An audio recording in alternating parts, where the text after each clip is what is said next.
जी जब बेईमानी के सिवा कुछ और काम हो ही नहीं रहा, मशीनों में गड़बड़ी चल रही, ये सब काम जो चाहे वो कर ले।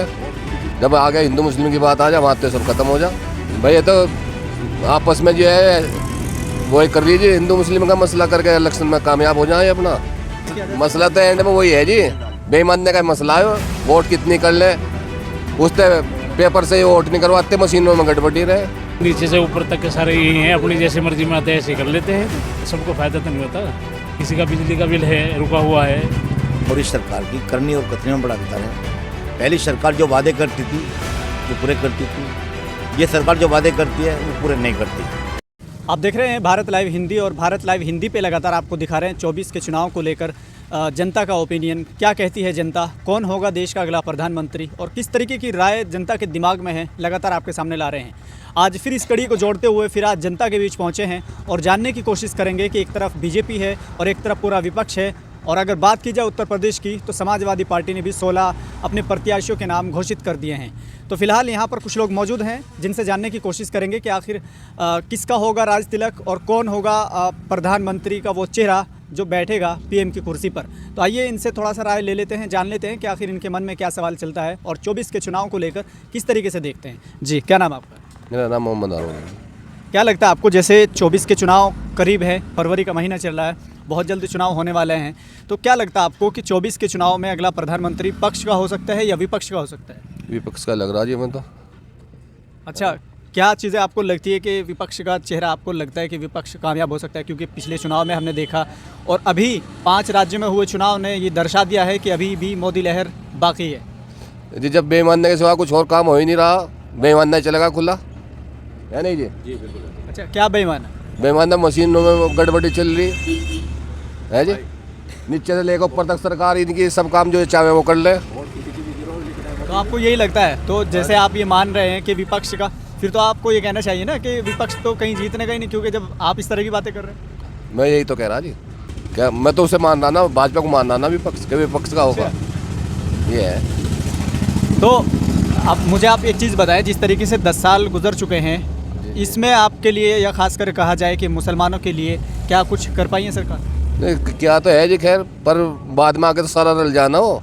जब आ गया हिंदू मुस्लिम की बात आ जाए वहाँ तो सब खत्म हो जाए।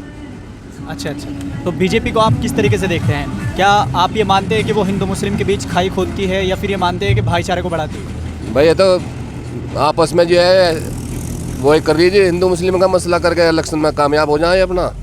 तो इस वजह से दिख रहा कि यही हो बस, और क्या है जिसमें। बाकी आपके कोई मुद्दे हों 24 के चुनाव में कि आप इन मुद्दों को लेकर के वोटिंग करने वाले हैं? मुसलमान का तो कोई मुद्दा रहा ही नहीं जी बेचारे का, ये तो मजबूर है, चुप बैठा है तो है नहीं। आपकी अपनी पार्टी भी तो है ना, क्योंकि आप लोग कई साल से या 70 साल से आप लोग जिनको वोट देते आए हैं, क्या आपको नहीं लगता वो आपके साथ खड़े हो जाएंगे? नहीं ये तो है जी, उम्मीद तो है जी, देखो अब इलेक्शन में क्या हो, पूरी कोशिश कर रही है कि हमारा ही बने। जी जी। जिस तरीके से चुनाव होते हैं तो विपक्षी पार्टियां या यूं कहे कि समाजवादी पार्टी हो या और पार्टियां हों या वो पार्टियां जो गैर बीजेपी है, जो अपने आप को कहती है कि हम बीजेपी से अलग हैं, चुनाव का समय जब आता है मुसलमानों के बीच से हमें ये बातें सुनने को मिली है कि जैसे चुनाव आता है तो ये तमाम पार्टियां बीजेपी का डर दिखा देती है और चुनाव जीतने की पूरी तैयारी कर लेती है। वो अलग बात है कि जीत नहीं पाती है, लेकिन चुनाव होने के बाद जहाँ इनकी सरकार बनती है उसके बाद भी वो बीजेपी में चले जाते हैं। ये तो मैं कह नहीं सकता जी इन लोगों की सोच क्या है यानी जी। तो हाल ही में बिहार का आपके सामने होगा, वहाँ के लोगों ने सभी ने मिलकर इसलिए वोट दिया कि बीजेपी को हराएंगे, लेकिन क्या विपक्षी नेताओं पे भरोसा किया जाए? मसला तो एंड में वही है जी, बेईमानी का मसला है। वोट कितनी कर ले, उससे पेपर से वोट नहीं करवाते, मशीनों में गड़बड़ी रहे। तो अगर ईवीएम से करके भी छक ले हम या नहीं जी? तो आपका कहना ये कि अगर ईवीएम से चुनाव होता है तो फिर से बीजेपी आएगी? हाँ जी। चलिए, क्या नाम है आपका? नहीं, आप भी तो वोट तो डालेंगे ना आप? जी। आप जब वोट डालेंगे तो थोड़ा सा बताएं 24 को लेकर क्या सोचते हैं? भाई जैसे सब करेंगे अपना ऐसे ही हम भी कर रहे हैं। नहीं, जैसे अभी ये कह रहे हैं कि अगर ईवीएम से चुनाव होते हैं, मशीन से चुनाव होते हैं तो फिर से बीजेपी आ सकती है, क्या लगता है? जी हाँ, ऐसे लग रहा।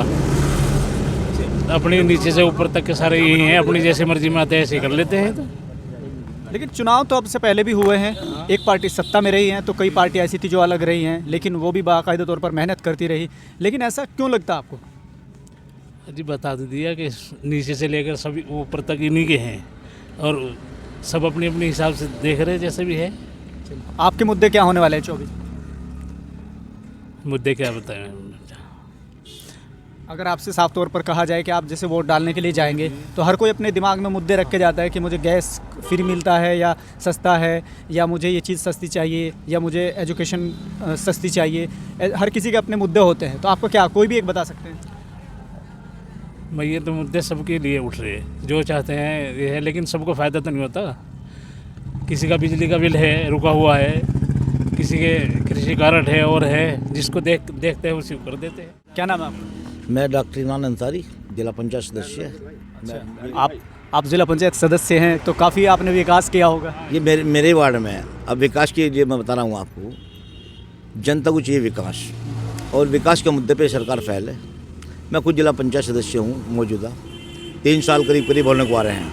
अच्छा, कौन सी वार्ड है आपकी? मेरा यही वार्ड है, वार्ड नंबर 6। ये बिलासपुर, धंधला, तिकरेड़ा, बंडूरा, आशक नगर, ये सब मेरे ही वार्ड में आते हैं। 4 गांव इसमें चरथौली विधानसभा के हैं, निराना, बादरपुर, खेड़ीवीरान और बिहारी। तो आपसे तो मैं साफ तौर पर वो बातें करूंगा जो एक राजनेता से की जाती है, क्योंकि पब्लिक ओपिनियन तो पब्लिक से होता है। लेकिन जैसे आप जिला पंचायत सदस्य हैं, अब और पहली सरकारों में आपने क्या फ़र्क देखा है विकास कार्यों को लेकर के? जैसे आप शायद ये कहेंगे कि मैं काम के लिए जाता हूँ तो मेरा काम होता है, नहीं होता वो तो आपको पता है, लेकिन पहले सही होता था या अब सही हो रहा है? कोई अगर काम लेके आप पहुँचते हैं? पहली सरकार में और इस सरकार की करनी और कथनी में बड़ा अंतर है। पहली सरकार जो वादे करती थी वो पूरे करती थी, ये सरकार जो वादे करती है वो पूरे नहीं करती। 2.5 साल हो गए, हमारे प्रस्ताव बार बार जाते हैं, जनता भी सरकार से त्रस्त है कि विकास कार्यों की वजह से कि काम नहीं मिल पा रहा। क्योंकि अगर काम होगा हम अपने घर में तो रखेंगे नहीं, अगर क्षेत्र में काम मिलेगा तो हम गली में, सड़कों पे, जंगलों में, क्योंकि हमारी जो जिला पंचायत है ये पूरा एक सिस्टम है इसका कि ज़्यादातर हमारा जो काम होता है तो जंगलों का होता है, गांव का होता है, नालों का होता है, बाकी उसमें 1 रुपये का भी काम हम लोग उन्होंने नहीं दिया। लेकिन क्या वजह है कि आखिरकार बीजेपी को आप बता रहे हैं कि जनता जो है उससे परेशान है, इसके बावजूद भी ऐसी क्या वजह है कि लोग बार बार उसको लाना चाहते हैं? जनता इसलिए परेशान है क्योंकि भाईचारा ख़त्म कर रखा है, और जनता चाहती है कि भाईचारा रहे, और जनता ये चाहती है कि हिंदू मुस्लिम, हिंदुस्तान पाकिस्तान का मुद्दा छोड़ के चुनाव हो, और चुनाव बैलेट पेपर पर हो, ईवी मशीन पर ना हो।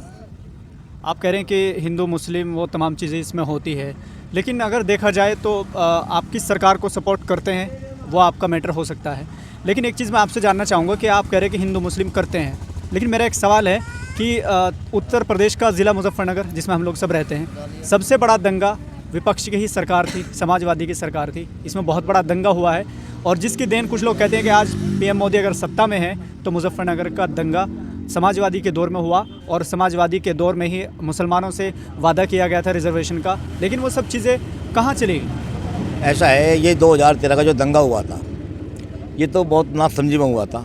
कुछ युवा वर्ग था जिन्होंने दंगा किया, अफवाह फैलाई, बाकी कोई इतना बड़ा दंगा भी नहीं हुआ।